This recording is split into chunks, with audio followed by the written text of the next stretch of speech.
সরকারের নতজানু নীতি ও দাসসুলভ মনোভাবের কারণে বারবার বাংলাদেশের সীমান্ত ঝুঁকির মধ্যে পড়ছে। নিজ দেশের দ্বীপ সেন্ট মার্টিনে পর্যটক যেতে না পারা সরকারের ব্যর্থতা, একথা বলেছেন বিএনপি মহাসচিব মির্জা ফখরুল ইসলাম আলমগীর। শনিবার প্রেস ক্লাবে সংবাদপত্রে কালো দিবসের আলোচনা সভায় এসব কথা বলেন তিনি। মির্জা ফখরুল বলেন, আমার দেশ থেকে আমাদের দ্বীপে যেতে পারছি না, সেই দ্বীপে গেলে অন্য দেশ থেকে গুলি করে মেরে ফেলা হচ্ছে, অথচ এখন পর্যন্ত সরকারের পক্ষ থেকে কিছু তো করা হয়নি, এমনকি একটি বক্তব্যও দেয়নি। উল্টো স্বরাষ্ট্রমন্ত্রী বললেন, এখন পর্যন্ত এমন কোনো পরিস্থিতি তৈরি হয়নি যে কিছু বলবো।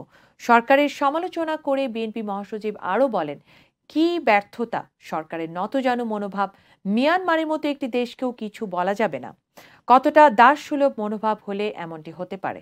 এ সময় তিনি বলেন, কিছু বলা যাবে না, কারণ তাদের সাথে তো তাদের দেন দরবার হচ্ছে প্রতিদিন। মির্জা ফখরুল আরও বলেন, সীমান্তে মানুষ মারে, সরকার কথা বলে না, পানি দেয় না, একটা কথাও বলে না। সেন্ট মার্টিনে এখন খাদ্য সংকট দেখা দিয়েছে, সরকার চুপ করে আছে, হাজার হাজার মানুষ এখন বিপদগ্রস্ত।